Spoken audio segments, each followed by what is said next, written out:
पाकिस्तानी शाहीन जिन्होंने भारतीय तैयारे मार गिराए थे, अब पहली मर्तबा मंजर-ए-आम पर आ चुके हैं। कामरान मसीह की धूम मची हुई थी, उसके बाद पाकिस्तानी नए शाहीन भी सामने आ चुके हैं। The Black Panthers, Rafale Destroyers, squadron number 16।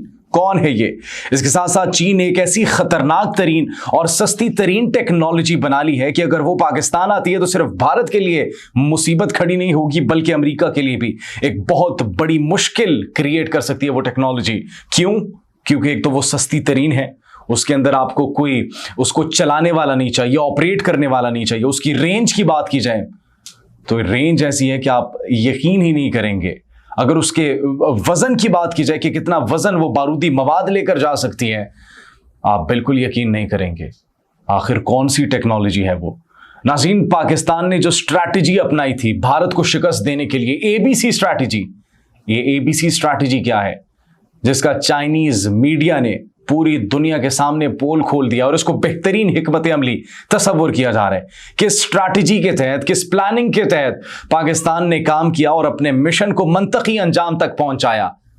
और दुनिया में अगर आगे कहीं भी कभी भी कोई भी जंग होगी तो पाकिस्तान की इसी स्ट्रैटेजी को, इसी प्लानिंग को अपनाया जाएगा। ये सब और बहुत कुछ आपको बताएंगे अपने आज के इस व्लॉग में। आप सब पर सलामती हो, मुझे जवाद यूसुफ कहते हैं। नाज़रीन, पाकिस्तान एयरफोर्स की जानिब से हीरोज प्रोवाइड करने का सिलसिला जारी है और सबसे पहले कामरान मसीह जो कि एक हीरो बनकर पूरी दुनिया के सामने आए, अब मजीद हीरोज भी आ चुके हैं। And squadron number 16, the first squadron, Pakistani squadron northern command का, जो कि दुनिया के सामने इस वक्त मंजर-ए-आम पर आ चुका है और जिसकी तारीफ की जारी है। और ये वो स्क्वाड्रन है जिसने JF-17 थंडर उड़ाए और भारत के मिलिट्री बेसिस को, भारत की एयर बेसिस को, भारत के एम्यूनिशन और वेपन डिपोज को तबाह बर्बाद कर दिया। नाज़रीन, ये वही JF-17 थंडर लड़ाका तैयारों के फाइटर पायलट्स हैं जिन्होंने दुश्मन को नाको चन्ने चबवाए, जिन्होंने दुश्मन को एक ऐसा सबक दिया जो शायद उनकी नस्लें भी न बुला सके।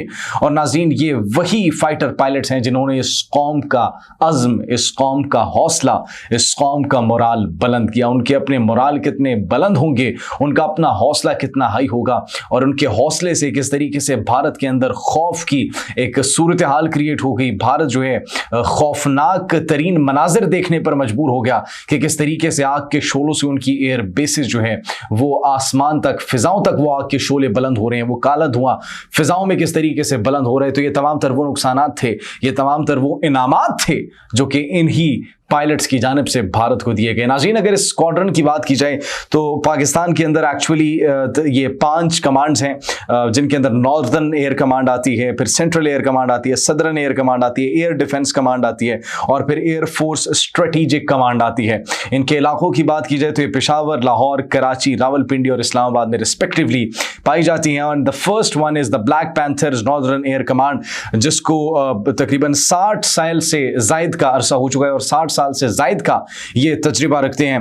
And they were first created in 1957, 1957 में इसको तरतीब दिया गया था, शक्ल दी गई थी, इस स्क्वाड्रन को बनाया गया था और फिर उसके बाद तकरीबन इसके बाद 60 साल से जायद का तजर्बा है और ये पहली कमांड है नॉर्दर्न कमांड। नाज़रीन, मिन्हास एयरबेस पेशावर में ये होती है मौजूद और JF-17 थंडर लड़ाका तैयारे इनके पास मौजूद होते हैं।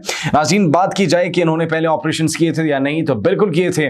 1971 के अंदर 2 भारतीय तैयारों को इन्होंने मार गिराया था और 2019 का ऑपरेशन स्विफ्ट रिटॉर्ट, जिसके अंदर भारत के हमने विंग कमांडर वो जो था अभिनंदन, उसको हमने जो चाय पिलाई थी, खातिर तवाज़ु उसकी की थी, तो वो भी किसकी जानिब से ऑपरेशन किया गया था? इसी द ब्लैक पैंथर्स की जानिब से, जिसको अभी मैं ये कहूंगा कि राफेल डिस्ट्रॉयर्स, ये मेरी जानिब से इनको एक खिताब है, the Black Panthers, Rafale Destroyers. तो इन्होंने वही ऑपरेशन किया था और जिस तरीके से उन्होंने भारतीय 2 लड़ाका तैयारे मार गिराए थे और फिर अभिनंदन को जो है उसकी खातिर तवाज़ु की थी, तो उसके पीछे भी इनका ही हाथ था और अब ये मंजर-ए-आम पर सामने आ चुके और इनकी तारीफ की जा रही है।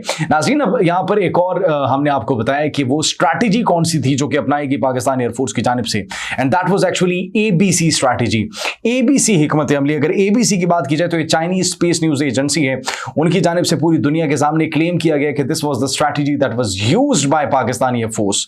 और इस स्ट्रैटेजी के अंदर A स्टैंड्स फॉर एवैक, airborne warning and control system, B की अगर बात की जाए तो बेस रडार सिस्टम और सी की अगर बात की जाए तो कॉम्बैट जेट्स।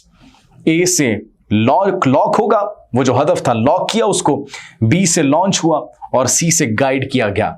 मतलब ये वो प्लानिंग थी, ये वो स्ट्रैटेजी थी, ये वो सिस्टम्स थे जिनको इंटीग्रेट करके आपस में इस तरीके से इनको आपस में यूज किया गया और इस तरीके से इनका आपस में कॉम्बिनेशन बनाया गया कि दुश्मन को समझ ही नहीं लगी कि उन पर कहां से अटैक हुआ है। एक जानिब हमारे J-10C तैयारे जिनकी इतनी रेंज नहीं थी, डिटेक्ट नहीं कर पाते थे, 150 किलोमीटर की उनकी रेंज थी, तो वो तो कभी भी भारतीय राफेल तैयारे जो है मार नहीं गिरा सकते थे, क्योंकि भारतीय राफेल तैयारे जो हैं, जो कि फ्रांस के हैं, फ्रांस ने बनाए हैं, तो वो राफेल तैयारे उनकी लिमिट ज्यादा है, उनकी रेंज भी ज्यादा है। तो फिर पाकिस्तान ने दूसरे तैयारे भेजे, 400 किलोमीटर तक उनकी रेंज थी, रडार सिस्टम्स मौजूद था, रडार सिस्टम से डिटेक्ट किया कहां पर भारतीय राफेल तैयारे मौजूद हैं, उसके बाद मिसाइल लॉन्च किया और फिर उसको गाइड किया और हदफ पर उसने निशाना बनाया। तो दिस वाज द स्ट्रैटेजी जो कि पाकिस्तान की जानिब से अपनाई गई। Data sharing and real time intelligence was used और तीनों जो है एक टाइम पर बैक वक्त इस्तेमाल किए जा रहे थे पाकिस्तानी एयरफोर्स की जानिब से, and that is the best and deadliest combination ever used in any military war, in any dog fight. तो नाज़रीन, ये वो स्ट्रैटेजी थी जो कि पाकिस्तान की जानिब से यूज की गई और ये एक नई हिकमत अमली, एक मौसर हिकमत अमली इसको कहा जा रहा है, जो कि मुस्तकबिल के अंदर बेहतरीन हिकमत अमली हो सकती है। नाज़रीन, इसके बाद अगर बात करें चीन की, तो चीन ने हमेशा से वेपन्स बनाए हैं, हमेशा से उन्होंने अपनी तिजारत को बढ़ाने के लिए, अपने डिफेंस को मजबूत करने के लिए हमेशा से उन्होंने इनोवेशंस किए, इन्वेंशंस किए। लेकिन अब की बार चीन जो ड्रोन बनाने जा रहे हैं वो तहलका मचा देगा पूरी दुनिया में, और ये बन चुका है और पाकिस्तान भी बहुत जल्द आने वाला है। And the question that arises here, will India be in danger if this has been transferred to Pakistan? अगर पाकिस्तान को ये ड्रोन मिल गया तो भारत क्या खतरे में पड़ जाएगा, उनकी सूरत हाल कशीदा हो जाएगी? हाँ, भारत जो है वो खौफ में तो मुब्तला होगा, लेकिन उनके लिए टेंशन भी क्रिएट हो जाएगी। क्यों? क्योंकि इसकी ऐसी खसूसियात हैं जो आप सुनकर हैरान हो जाएंगे। अब ये देख रहे थे, इसकी ये तस्वीर आप देख रहे होंगे कि स्क्रीन पर चल रही हैं। ये जदीद तरीन ड्रोन का प्रोजेक्ट है चाइना का, और इसको कहा गया FH-95 ड्रोन। एक मुनफरिद ड्रोन है और दीगर ड्रोन्स की तरह मतलब सिर्फ ये जासूसी के लिए इस्तेमाल नहीं होता, बल्कि जासूसी के साथ साथ अटैक के लिए भी इस्तेमाल होगा। इसके अलावा अगर ये अटैक करेगा, जासूसी करेगा, तो फिर इसके अंदर एक नया फीचर भी वो इंट्रोड्यूस करवाया, और दैट इज जैमिंग। ये जैम कर देगा रडार सिस्टम्स को, इलेक्ट्रिक सिस्टम्स को, जेट्स को। जी हां, ये मॉनिटर भी कर सकता है, ये अटैक भी कर सकता है, और ये सिग्नल्स को जैम भी कर सकता है। 3 in 1 नाज़रीन, 3 in 1 ड्रोन ये बना दिया गया है। और फिर ये सीड और dead, suppression of enemy air defence and destruction of enemy air defence, ये इसके लिए अलकाबात इस्तेमाल किए गए हैं कि this can suppress the defence of enemy and this can destroy the defence of enemy. तो नाज़रीन, ये दोनों सलाहियत इसके अंदर मौजूद है। इसके साथ साथ ये जो इलेक्ट्रॉनिक वॉरफेयर है, ये इसके अंदर आर्टिलरी अहदाफ को भी निशाना बना सकता है। मल्टीपर्पज़ है, ये बहुत से मकासद के लिए इस्तेमाल किया जाता है। अगर वजन की बात की जाए तो 850 किलोग्राम वजन के साथ ये टेक ऑफ करने की सलाहियत रखता है, और तकरीबन 200 से 250 किलो तक जो है वो पेलोड ले जाने की भी सलाहियत रखता है। एंड नॉट ओनली दिस, ये 12 घंटे तक मुसलसल एयर में ट्रैवल कर सकता है और 250 किलोमीटर की line of site communication range भी रखता है। 250 किलोमीटर तक मतलब टारगेट रख सकता है, और अपने जो इसकी हदूद हैं उससे बाहर रहते हुए भी अपने हदफ को निशाना बना सकता है। नाज़रीन, अगर बात करें कितनी ऊंचाई पर यह परवाज कर सकता है, तो 7000 किलोमीटर तक ये ऊंचाई तक ये परवाज कर सकता है। और इसके अलावा अगर इसकी रफ्तार की बात की जाए तो 190 किलोमीटर फी घंटा की इसकी रफ्तार बताई जा रही है। तो नाज़रीन, ये वो एक ड्रोन है जो कि इतना कॉस्टली नहीं है, लेकिन if this has been provided to Pakistan, तो भारत के साथ साथ अमेरिका भी टेंशन में मुब्तला हो जाएगा, क्योंकि वो सिर्फ ये समझता था कि we are the only ones that can create the best technology, we are the only ones that can create the best weapons, the best defense systems, the best jets. लेकिन उनको टक्कर देने के लिए चीन भी मौजूद है। नाज़रीन, चीन की जानिब से एक और दोस्ती का सबूत दिया गया पाकिस्तान के लिए और एक मार्केटिंग की गई है ऑपरेशन बुनियानो मरसूस की, जिसमें भारतीय राफेल तैयारे, उनका Su-30 और MiG-29 और एक UAV जो हमने मार गिराया था, अब इन 6 के 6 जहाज़ों की तस्वीर उन्होंने J-10C पर नस्ब कर दी है और ये अब इसी तरीके से फरोख्त किए जाएंगे।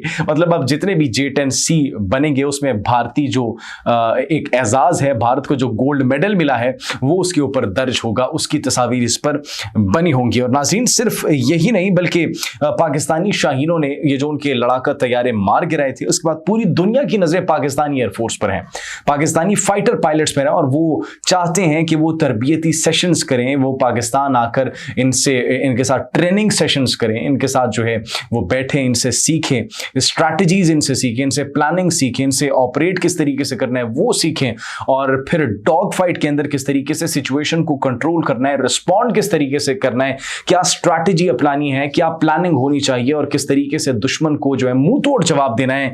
इन तमाम तर चीजों को सीखने के लिए अब ये बहुत सी लोगों की, बहुत से ममालिक की ख्वाहिश बन गई है, बहुत सी स्टेट्स की यह ख्वाहिश बन गई है कि they do drills and training exercises with Pakistan air force, जो कि खुशाइंद बात है।